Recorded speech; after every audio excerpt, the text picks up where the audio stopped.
حضرت مصعب ابن عمیر بڑے مالدار تھے اور بڑے مہنگے جوڑے پہنتے تھے، پھر اللہ نے کرم کیا اور حضور کی غلامی میں آ گئے۔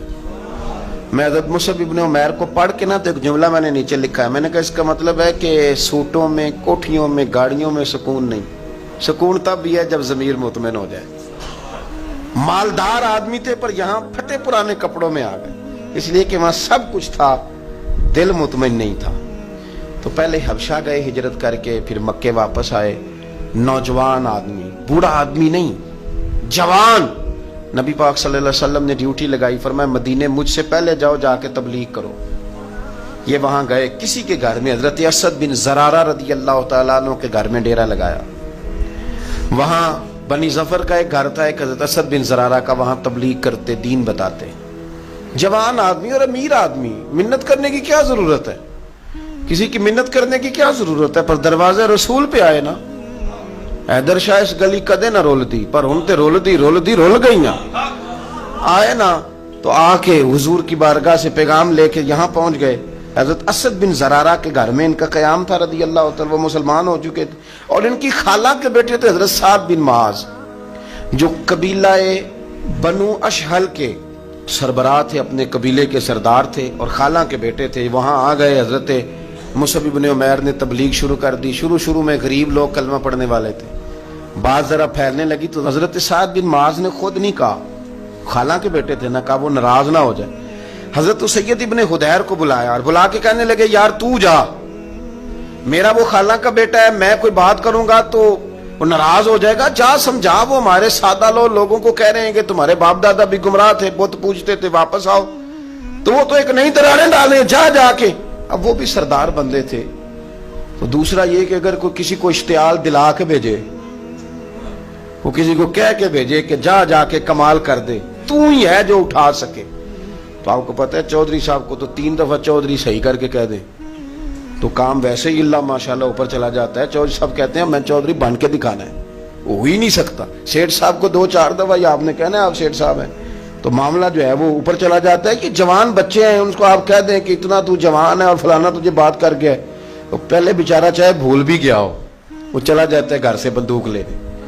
انہوں نے کہا تو ہی اٹھا سکتا ہے، پورا ان کو تیار کر کے بھیجا، تو وہ ڈنڈا لے کے آئے اور سخت بات کی آ کے حضرت مصعب بن عمیر کے ساتھ، حالانکہ یہ بھی بڑی امیر ماں کے بیٹے، اور بڑے عجیب جملے کہے کہ کوئی کام نہیں ملا تو اب یہ شروع کر لیا تم لوگوں نے، بڑی باتیں کی، پورا غصہ لے گیا نا۔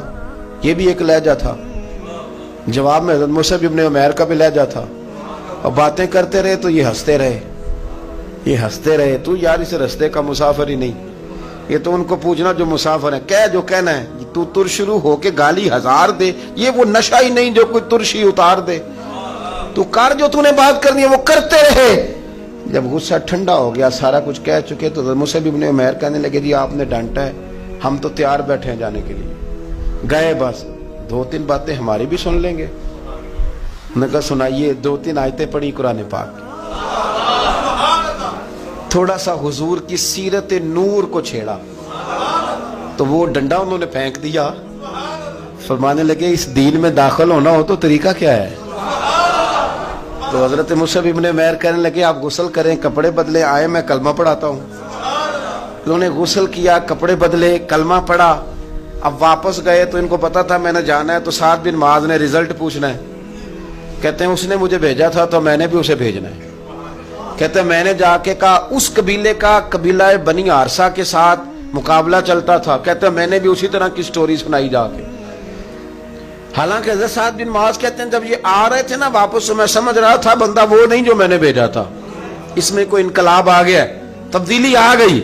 آ کے کہنے لگے یار تیری وہ خالہ کا بیٹا ہے، میں نے کیا مقابلہ کرنا ہے، وہ تو بنو عارصہ والے بھی لڑ رہے ہیں، تمہارا شریکہ بھی لڑائی کر رہا ہے، تو تم جاؤ ان کو بھی منع کرو اور اپنے شریکے کو بھی کہو کہ یہ ہمارے گھر کا مسئلہ ہے، ہم خود نمٹ لیں گے، تم جاؤ۔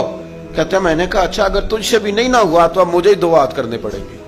آستینیں چڑھا لی، ڈنڈا پکڑ لیا، کہتے ہیں گیا اور جا کے جو مجھ سے ہو سکتا تھا میں نے کہا، جب میں پوری طرح کہہ چکا نا، اب وہاں تو لہجہ بدل چکا تھا نا۔ حضرت سیدنا مصعب ابن عمیر تو طے کر لیا تھا نا، سیکھا تھا نا حضور سے، تو معاملہ بڑا انفرادی تھا، رنگ ہی بڑا انوکھا تھا، کہے جس نے جو کہنا ہے۔ اب یہاں تو معاملہ دوسری طرح کا ہوگا. پوری کہتے ہیں میں نے بات کر لی تو وہ میں نے کہا جاتے ہو کہ نہیں؟ کہنے لگے جی جانا ہے. جانا کیوں نہیں؟ تاری ماڑ اڑانا باہو اسی تو ایک ہی اڈن آ رہے تیار بیٹھے. ہمیں مدینے والے نے کہا تھا حبشہ جاؤ تو گئے تھے, واپس مکے آؤ تو آئے تھے, اب یہاں بھیجا ہے تو تاری مار اڑانا باہو اسی تے اگے ہی اڈن ہارے. آپ نے فرمایا جانا تو ہے اور آپ کہہ رہے ہیں جاؤ تو ہم جاتے ہیں, لڑائی نہیں کرتے, پر 2-3 باتیں ہماری بھی سن لو. حضرت سعد بن معاذ کہنے لگے سناؤ. تو حضرت مصعب ابن عمیر کا لہجہ, لہجے کا حسن, لہجے کی خوبصورتی. لوگ کہتے ہیں جی آپ کے پاس ایسا کیا ہے؟ تو بھی جواب یہ ہے کچھ تو ایسا ہے نا جو تمہارے پاس نہیں, کچھ تو ایسا ہے نا. تو جاؤ ٹٹولو, سوچو, پتا کرو, کچھ تو ایسا ہے نا جو تمہارے پاس نہیں ہے. وہ تلاش کرنا چاہیے کہ جو کہیں اور نہیں ہے, اور اگر نہیں تمہارے پاس تو وہ حاصل کرو, پیدا کرو. حضرت سیدنا مصعب ابن عمیر نے 2-3 آیتیں سنائی, حضور کی باتیں سنائی. تو سن کے صحابہ کی باتیں جب لوگ مسلمان ہوتے تھے, پھر سرور عالم کی یارو گفتار کا عالم کیا ہوگا. انہوں نے 2-3 باتیں سنائی تو حضرت سعد بن معاذ بھی مسلمان ہو گئے. اب واپس گئے. ایک قبیلے کے سردار تھے, اور یہ وہ لیڈر تھے جن پر قبیلہ جان دیتا تھا. سارے لیڈر اس طرح کے نہیں ہوتے کہ قوم کا ایک خائن ہے, بددیانت ہے. لیڈر تھے پر قبیلہ جان دیتا تھا. جا کے کھڑے ہوئے قبیلے والوں کے پاس, کہنے لگے میرے بارے میں تمہارا کیا خیال ہے؟ انہوں نے کہا سردار کوئی پوچھنے والی بات ہے, یہ تو ہماری کو نیکی ہے کہ آپ جیسا سردار ملا ہے. فرمانے لگے مجھ سے پیار کرتے ہو؟ حضرت جی بڑا. فرمایا مجھ پر تمہارے ساتھ آج کے بعد کلام حرام ہے. کہا کیوں؟ کہنے لگے اتنی دیر کلام نہیں کروں گا جتنی دیر تم مدینے والے رسول کا کلمہ پڑھ کے مسلمان نہیں. تو حضرت سعد بن معاذ نے سارا قبیلہ مسلمان کر لیا. حضرت سید ابن حدیر بھی مسلمان ہو گئے, اور اتنا بڑا ماحول بن گیا مدینے میں کہ جہاں 12-13 لوگ کلمہ پڑھتے تھے, 70 لوگ اگلے سال حضور کی بارگاہ میں گئے, حضور اب ہماری جمعیت بن گئی, یا آپ تشریف لائیں. اگر سارے اس میں کردار دیکھو گے تو حضور کے کرم سے جو لہجہ دیا تھا نا اللہ نے حضرت مصعب ابن عمیر کو, یہ اس لہجے نے اس کچھ ان کے خلق نے کر لی اور کچھ ان کے پیار نے کر لی. مسخر اس طرح دنیا شہ ابرار نے کر لی.